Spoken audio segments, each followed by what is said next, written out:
Hola, ¿qué tal? ¿Cómo están, amigos? Bienvenidos a un programa más de la serie Ser Líder. Y en esta ocasión tenemos invitado de lujo.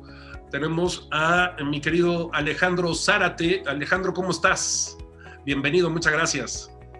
Muy bien, Santiago, muchas gracias por la invitación. Bueno, pues y con esto de la virtualidad, bueno, pues podemos conectarnos a cualquier parte del mundo y en este momento, pues nuestro querido Alejandro está conversando con nosotros desde Nueva York. ¿Qué tal el frío, eh?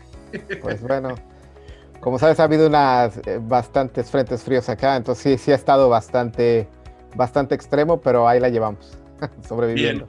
pues bienvenido, muchísimas gracias Alejandro por aceptar esta invitación a participar en este programa y déjenme les platico un poco quién es Alejandro Zárate. Él es ingeniero químico, estudió en México en la Universidad Iberoamericana, tiene un MBA por la escuela Tepper, escuela de Business School Tepper de Carnegie Mellon, ¿sí es correcto? Así es. Sí, bien. Tiene un máster en ciencias por el MIT, por la Escuela de Management Sloan. Tiene 25 años de experiencia enfocado en la innovación, en la tecnología, en el mercado de los seguros, la consultoría y la química. Actualmente es Senior Vice President, Senior Vicepresidente en Marsh, en Nueva York. Y también es profesor de la Universidad de Columbia en Nueva York. Y bueno, ha tenido la oportunidad de vivir muchos años en Estados Unidos, en Francia, y pues tiene amplia experiencia, sobre todo en este tema que es importantísimo para nosotros, que es el tema del liderazgo. Así es que, Alejandro, bienvenido, muchísimas gracias por estar hoy con nosotros. Muchas gracias. Encantado de estar aquí. Perfecto. Pues mira, empecemos, vámonos de lleno con el tema y tienes 25 años de experiencia trabajando y supongo que has sido capaz de capitalizar el aprendizaje y entender las diferentes culturas y los diferentes estilos de liderazgo. ¿Qué nos puedes decir al respecto, Alex? Bueno, sí, como mencionabas al principio, he tenido la fortuna y el privilegio de trabajar en México, trabajar en Europa. Estuve algunos años en Europa, en Francia, pero con una responsabilidad a nivel europeo y posteriormente ahora en Estados Unidos. Y yo creo que algo que también es interesante es que he tenido la fortuna de estar en diferentes industrias.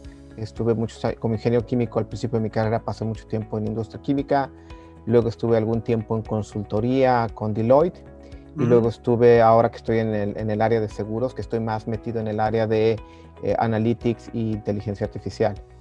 Y como dices tú, bueno, a lo largo de todos estos años y esta experiencia, pues obviamente los estilos de liderazgo, yo diría por industria y por región, pues van cambiando, ¿no?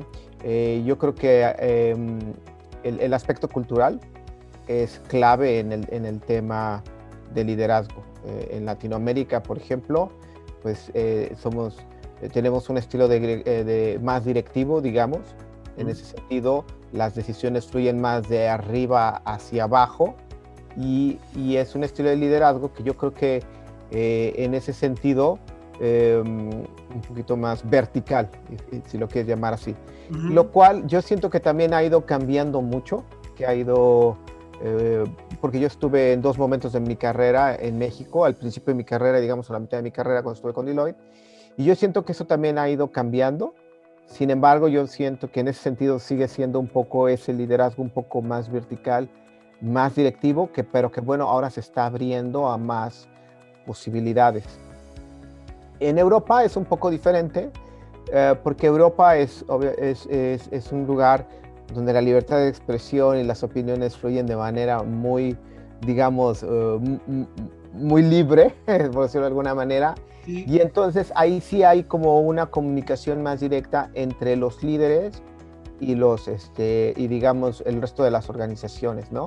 La gente tiene mucho más tendencia a expresar lo que piensa y a ser más crítica, lo cual pues también hace un liderazgo pues no más difícil, pero sí más retador, te saca más de tu zona de confianza, porque la gente no tiene ninguna limitación para decir lo que piensa, ¿no? Yo algo que también me di cuenta es que también la construcción de de la sociedad y la construcción de los sistemas de beneficios y laborales favorecen eso, porque bueno, en Europa, por ejemplo, para que alguien pierda su empleo, para que sea cesado de una posición, realmente tiene que estar muy fundamentado, y eso pues también le da a la gente un poco más de confianza, digamos, para ser abiertos y expresar sus opiniones. Y Estados Unidos yo creo que es un lugar que se cuece totalmente aparte en ese sentido, porque francamente es un país que tiene muchísimas, digamos, ángulos, digamos, muchísimas contradicciones también de alguna forma. Yo creo que los últimos 4 años que vimos tanta polarización aquí también ha afectado a todos niveles de la sociedad. La discriminación es una realidad que todavía se vive en muchos niveles de la sociedad, y yo creo que eso también se transmite en el liderazgo y la manera en cómo las organizaciones tienen que responder. Entonces, algo que yo he visto aquí en Estados Unidos que es sumamente importante y a nivel cultural a mí me ha llamado mucho la atención es, por ejemplo, la importancia de las relaciones.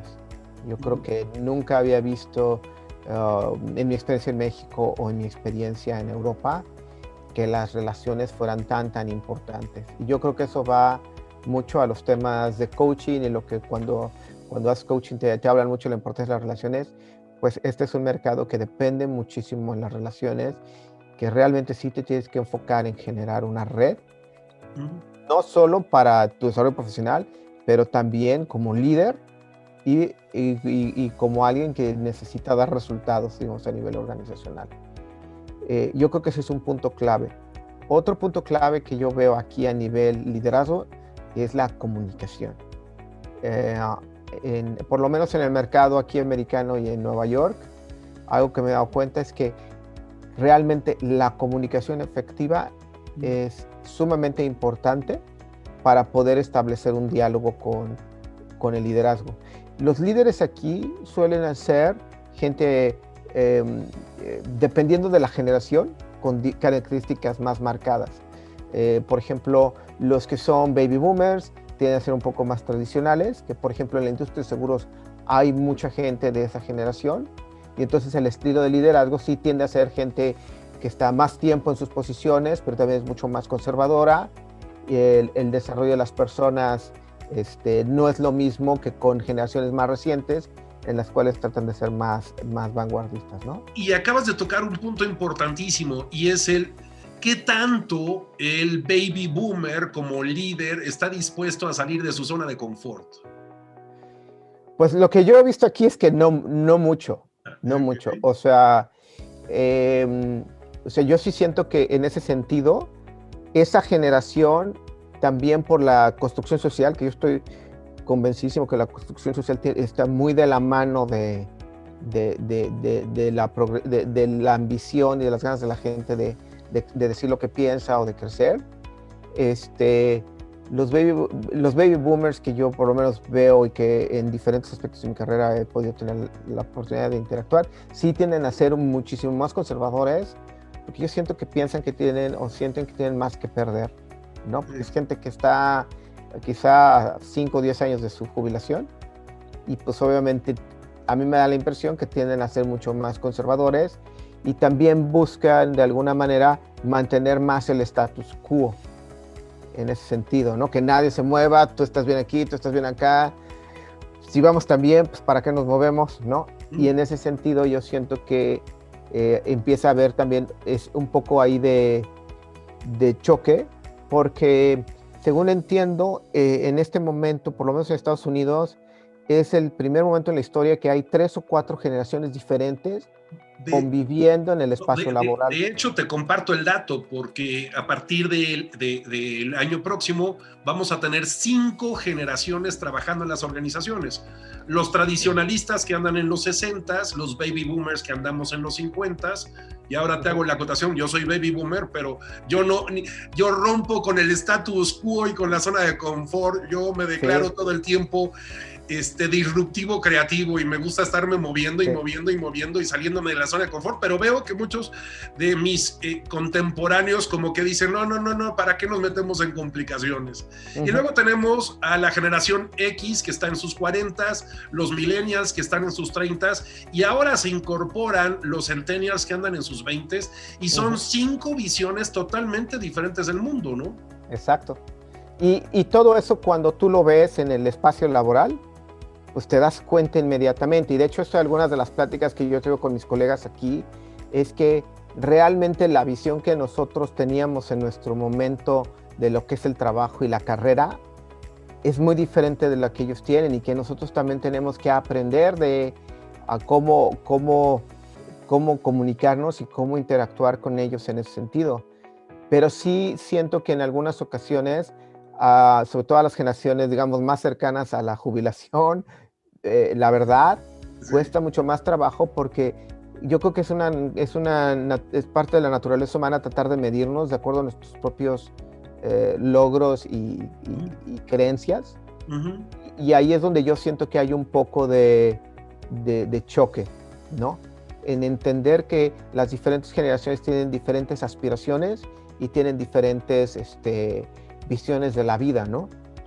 Y sobre todo porque aquí hay algo que en algún momento tuvimos oportunidad de conversarlo fuera de este programa, antes de en otras conversaciones que tú y yo hemos tenido, y es ¿qué ocurre con las personas que no tienen claramente identificadas cuáles son las habilidades de liderazgo individuales y luego cuáles son las habilidades de liderazgo colectivas?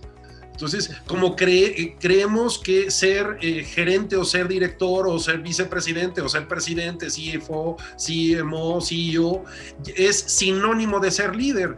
Y como dice el CEO de Great Place to Work en uno de sus libros, él conoce más del 90% de los gerentes y directores que él conoce, dice, son pésimos líderes. ¡Wow! Sí, eso es algo que te puedo confirmar también en mi experiencia. Pero yo creo que también porque yo lo que también me doy mucho cuenta, y me lo di cuenta en Europa y en México y en todos lados, es que por lo menos en mi ambiente lo que me doy cuenta es que la curiosidad intelectual y las ganas de aprender se van perdiendo. Y yo creo que ese es un aspecto clave para mantenerte vigente en el futuro. Es algo que hablo yo mucho aquí con mis colegas, es que el día de hoy vamos a vivir 80, 90 años. O sea, alguien que tiene ahorita, por ejemplo, yo tengo 48 años, yo creo que me quedan 20 años de carrera por lo menos. Entonces, y te vas a dar cuenta cuando llegues a los 68 que vas a estar en plenitud, en estado físico y mental, y vas a decir, retirarme, no, voy a seguir trabajando, aunque ya tenga resuelta mi economía, pero de todas maneras requiero seguirme sintiendo productivo, ¿no? Exacto, y ese es un punto clave porque yo creo que es indispensable que todos nos demos cuenta de la necesidad de seguir aprendiendo, de salir de nuestra zona de confort y realmente meternos a entender pues, el futuro. O sea, yo, por ejemplo, trato de hablar mucho aquí el tema de la digitalización, de la inteligencia artificial, que son los temas que a mí por un lado me apasionan, pero también trato de darle muchísimo énfasis. Y es que, aunque esos temas sean nuevos e innovadores, o como lo quieras llamar, son totalmente relevantes. Cualquier persona en una posición de liderazgo tiene que entender la digitalización, tiene que entender la inteligencia artificial, porque si no, al final de cuentas, tu organización se va a quedar en el pasado y la palabra disrupción, que bueno, ahora ha estado muy de moda, pero es una realidad, tarde o temprano, si tú no haces disrupción propia, alguien más va a venir y te va a, ¿cómo se llama? Desplazar. A desplazar, porque no sé cómo se diga, disruptear, no sé si se diga. Pero a final de cuentas, yo creo que ese también es un tema aparte en el liderazgo y sobre todo las generaciones que en este momento, la generación como la mía o los baby boomers, esa importancia que hay de seguir aprendiendo y de seguir manteniendo la curiosidad intelectual, ¿no? Y yo creo que con el COVID ahora y con la situación, el año tan difícil que hemos tenido, yo creo que queda claro que, si no estás preparado para el futuro y no desarrollas nuevas habilidades, la probabilidad de quedarte obsoleto y no poderte colocar después en un empleo incrementa, ¿no? Y lo debes de ver, Alex, es ¿qué ocurre con el estilo de liderazgo de tus pares? Que a lo mejor son también generación X y que vas a notar enormes diferencias, quizá porque no tienen este expertise, resultado de haber estado en tantos países y llevar tantos años y haber trabajado en varias organizaciones, y de repente, a ver, yo sé que muchas veces las comparaciones son odiosas, pero de repente volteamos a ver a los lados a nuestros pares para ver un poco qué tan desarrolladas tienen estas habilidades y cómo los ves, qué sientes con tus pares que ocupan estas posiciones en las que tú estás. Pues yo creo que ves de todo, así como ves gente que está muy preocupada por aprender y desarrollarse y seguir creciendo, ves gente que se queda y como que no, de alguna manera no les ha caído el 20 que te tienes que mantener vigente, y esa vigencia viene a través del aprendizaje, del desarrollo personal, del desarrollo de liderazgo. Yo creo que el liderazgo y todas estas habilidades se pueden aprender, las puedes desarrollar, no importa si tienes 50 años, puedes seguir aprendiendo, puedes seguirlas desarrollando, y en ese sentido, pues ves de todo, como ves gente muy preocupada, pero la verdad no, son los menos, la verdad es que son los menos. Yo creo que, por ejemplo, yo me atrevería a decir un 20-30% de la gente con la que yo interactúo es gente que quiere aprender más, que se trata de educar, que trata de expandir su zona de confort, pero sí una gran mayoría de la gente, por lo menos en mi generación, que soy generación X, así es, siento que de alguna manera se sienten establecidos, se sienten un poco cómodos y ya y a lo mejor ya no tienen tanto ese drive o esa hambre de aprender nuevas cosas y seguirse manteniendo vigentes. Sí, y es esta parte de no importando la generación a la que pertenezcas, que te declares aprendiz permanente, ¿no? No importa si eres centennial, millennial, generación X, baby boomer o tradicionalista, que te pares en esa posición, no por otra cosa, sino para mantenernos vigentes, porque si no, esto va a una velocidad impresionante y en cualquier momento quedas fuera de la jugada, quedas obsoleto, ¿no? Sí, y yo creo que en ese sentido necesitamos también, sobre todo la generación X y los millennials, hay un tema clave aquí, y es todo este tema del futuro del trabajo y la digitalización. O sea, los trabajos están cambiando.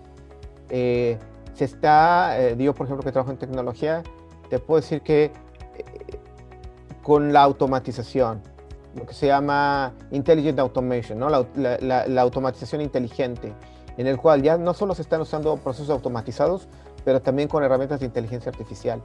El trabajo va a cambiar. Funciones que existían hoy y posiciones y profesiones el día de mañana ya no van a existir. Estaba yo leyendo el otro día, por ejemplo, la profesión de los contadores. Los contadores eventualmente su función va a cambiar porque con la tecnología que hay hoy, el 99% de las personas no necesita un contador para hacer su declaración anual, por lo menos aquí en Estados Unidos, ¿no? Realmente habrá una muy pequeña segmento de la gente, de las corporaciones, bueno, y la mayoría de las corporaciones obviamente, que sí van a estar profesionales contables. Y eso es lo que necesitamos nosotros entender, ¿no? Otro tema que es clave en ese sentido es el tema de los skills. Ahora es muy fácil hacer reskilling, ¿no? Como le dicen aquí, incluso si pierdes tu trabajo, es muy fácil adquirir nuevos skills. Entonces, no hay pretexto, yo diría, para no seguir creciendo y desarrollando. Y estás tocando un punto importantísimo en relación con la tecnología y el liderazgo. Y mucha gente me dice, no encuentro el vínculo y te comparto por qué, y a ver, y tú que eres tecnólogo, bueno, las captas al vuelo. Y es en este momento no importa en qué lugar del planeta vivas, mientras tengas internet y electricidad.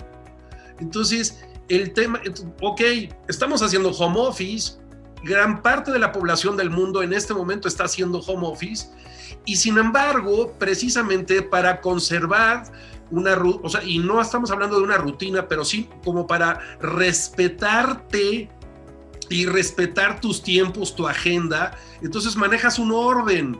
Y entonces requiere ser tu propio líder. Entonces me levanto a una hora determinada, hago ejercicio, si puedo afuera y si no adentro, desayuno, bla, bla, bla.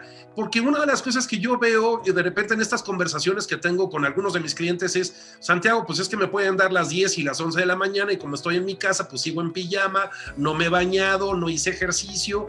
Y cómo todo esto puede afectarte no solo tu desempeño profesional, sino además el que no hayas desarrollado estas habilidades de liderazgo, que entonces no necesitas que nadie de afuera venga y te ponga en orden, sino tú por tu propia idiosincrasia, tu propia cultura, tu propia educación, tu propia formación y deformación, te pones en orden, ¿no?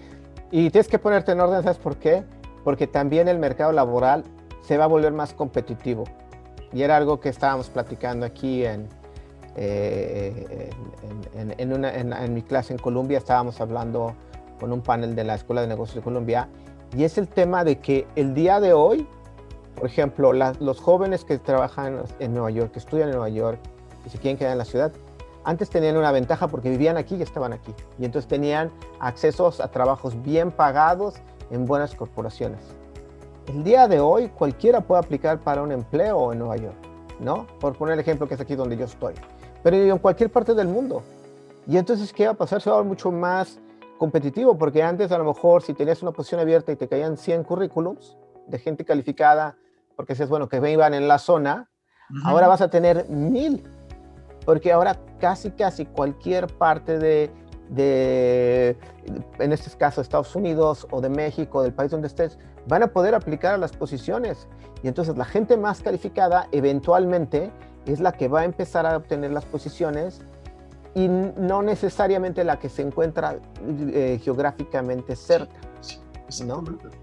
Entonces, mira, la semana pasada estaba dando yo un curso y se conectaron 35 personas y sí, de esas 35, 20 estaban en el país, estaban en México, pero las otras 15 tenía gente conectada en la India, gente conectada en Argentina, gente conectada en Europa, en Alemania, y que están trabajando todos los días en la organización y que se conectan virtualmente y que resuelven, y que desarrollan proyectos y que le dan continuidad sin ningún problema, y físicamente no tienen que estar en los grandes corporativos, que esa es otra de las tendencias que me gustaría también preguntarte, tú en la experiencia que tienes justo en Marsh, es estos grandes corporativos y estas oficinas donde tenías a 3,000, 4,000, 5,000 empleados, pues con esta nueva era y con esta disrupción, pues creo que estos grandes corporativos tienden a desaparecer. ¿Qué opinas al respecto? Sí, yo en lo personal no creo que vayan a desaparecer, yo creo que se va a ajustar. Yo creo que en ese sentido, y te digo algo, yo aquí en la zona donde estoy ubicado hay muchísimos corporativos y la gran mayoría están vacíos, ¿no? O como, por ejemplo, yo ahorita estoy aquí en mi oficina, en este piso éramos normalmente 150 personas, ahorita yo creo que estamos 5 o 6 máximo. Wow. Entonces, yo creo que eso se va a transformar totalmente. Quizá los corporativos se van a convertir más en lugares de reunión y de intercambio de ideas y de socialización, digamos, porque sigue siendo importante como parte del trabajo, pero ya a lo mejor no se van a volver lugares de ejecución, a lo mejor ya, como yo lo veo, es eventualmente cada persona va a tener un lugar en su casa para poder trabajar y de esa manera mantenerse conectado, ¿no? Entonces yo creo que en ese sentido, corporativos que tenían el día de hoy 20 pisos en Midtown Manhattan, quizá van a terminar teniendo 5, ¿no? Ahora bien, también está el tema de que a la gente ya se dio cuenta que puede trabajar desde su casa o desde algún otro lado, no necesariamente incluso desde su casa. Entonces yo creo que esa parte sí va a tener un impacto muy, muy fuerte. Y esta tendencia, justo porque la proyección, lo hablaba la semana pasada con otro de nuestros grandes invitados, y le decía, los porcentajes se van moviendo de una manera impresionante. O sea, hoy, 2021, se calcula que el 54% de la población del mundo vive en ciudades, y la proyección que se tenía para el 2030 es que más del 60% de la población del mundo iba a vivir en grandes ciudades. Pero se nos cruza la pandemia, ocurre todo esto, vemos la factibilidad del home office, y de repente o sea, va a haber una enorme migración de las ciudades hacia afuera, hacia otros lugares, para dejar de sobrevivir en las selvas de asfalto y concreto, y este reencuentro con la naturaleza y con un estilo de vida totalmente diferente, acabar con el tráfico y el estrés y la muchedumbre, y decir, ok, puedo vivir en un espacio más cerca de la naturaleza y me siguen pagando y sigo realizando mi trabajo, y es un estilo de vida totalmente diferente, y es una manera de liderar tu vida y sobre todo de seguir siendo líder de manera global, ¿no? Ya no es local. Sí, y en ese sentido, digo, la comunicación, los medios de comunicación digitales, la digitalización va a ayudar. Ahora, yo un poco mi predicción es, por ejemplo, que el coworking en ese sentido va a volver a tener auge, porque las organizaciones se van a dar cuenta que no vale la pena tener espacios dedicados tan grandes, pero también va a ser un reto, en ese sentido que lo mencionabas, para la gente que tiene posiciones de liderazgo, de cómo mantener la cohesión en los equipos y la comunicación. Eso es una de las temas que yo, por ejemplo, me he dado cuenta más. Yo soy parte de un equipo bastante grande aquí, y somos más o menos en Estados Unidos, yo creo que somos unas 30 personas, y mantener la cohesión y la comunicación sí se ha vuelto más difícil. Sobre todo porque antes la oficina te daba la oportunidad de socializar y no solo quedarte a nivel de las conversaciones, digamos, transaccionales del día a día. Y algo que sí yo me he dado cuenta es que ahora estás en una llamada, terminas la llamada, vas directo al punto, hablas lo que tienes que hablar, y tienes una tras otra, y hace más frías las relaciones. Y yo creo que eso crea un gran reto para los líderes. Y eso que acabas de tocar es importantísimo, justo porque entonces es hablar del proceso de liderazgo no desde el hacer, sino hablar del proceso de liderazgo, como tú y yo lo hemos hablado en otras ocasiones, desde el ser, ¿no? Soy líder en lo individual y soy líder de otros líderes, pero me interesa construir una relación, me interesa tener conversaciones profundas, cercanas, para familiarizarme y conocer a esa persona, y que esa persona me conozca a mí, aunque no seamos capaces de vernos frente a frente y vivas del otro lado del mundo, pero eso no implica que no podamos construir una relación. Claro, porque al final de cuentas, como dices tú, esas relaciones profundas, y creo que nos lleva al principio de la plática cuando hablábamos de que las relaciones son sumamente importantes, y yo creo que en todos los mercados en Estados Unidos, en Europa y Latinoamérica, las relaciones son sumamente importantes, y crear esas relaciones profundas es clave, y digamos, yo lo he visto de primera mano, en Francia, en Europa, el tiempo que estuve en Europa, que estuve en contacto con muchísimos países, ahora en que estoy en Estados Unidos, el tiempo que estuve en México, siempre es algo común, la importancia de crear relaciones profundas con los demás. Tú sabes que por mi propia deformación como coach, siempre me gusta hacer preguntas incómodas, y como nos quedan un par de minutos, entonces te regalo la pregunta incómoda, y considero que va a ser importante el que nos contestes es, ¿cuál crees tú que ha sido el estilo de liderazgo con el que más trabajo te ha costado adaptarte? Yo creo que el americano. Wow. Sí, porque aunque uno pensara que es, porque tiene muchas connotaciones, no solo tiene la connotación de, tú piensas que al venir a Estados Unidos es tu desempeño y que hagas bien tu trabajo, todo es el mérito. Ok, sí es verdad hasta cierto punto, pero las relaciones profundas son sumamente importantes. Lo que le llaman el unconscious bias, no sé cómo se llama en español, las desviaciones inconscientes. Sí, la disonancia cognitiva, ¿no? La disonancia cognitiva es una realidad que existe. ¿Por qué? Porque aquí hay una variedad racial muy grande, hay gente de muchísimos países que traen, su contribución cultural también trae eso, ¿no? Entonces yo te diría que en ese sentido Estados Unidos ha sido para mí el país más difícil, y tal vez decir la verdad también, por toda la polarización y todas las ideas tan radicales que han estado fluyendo aquí durante los últimos años, ¿no? Entonces yo te diría que esa es Alejandro, lo que yo he visto. Muchísimas gracias. Tenemos tema como para hablar un par de horas más. Con mucho gusto te invitaré a otro capítulo de este programa. Pero bueno, no me queda más que agradecerte el que hayas aceptado esta invitación y que te hayas conectado desde la hermana República de Nueva York. Y queridos amigos, espero que hayan disfrutado este programa. Alejandro, muchísimas gracias. Y recuerden que los esperamos los jueves a las 21 horas aquí en Telered Digital, en un programa más de la serie Ser Líder. Muchísimas gracias y nos vemos pronto. Hasta luego, muchas gracias.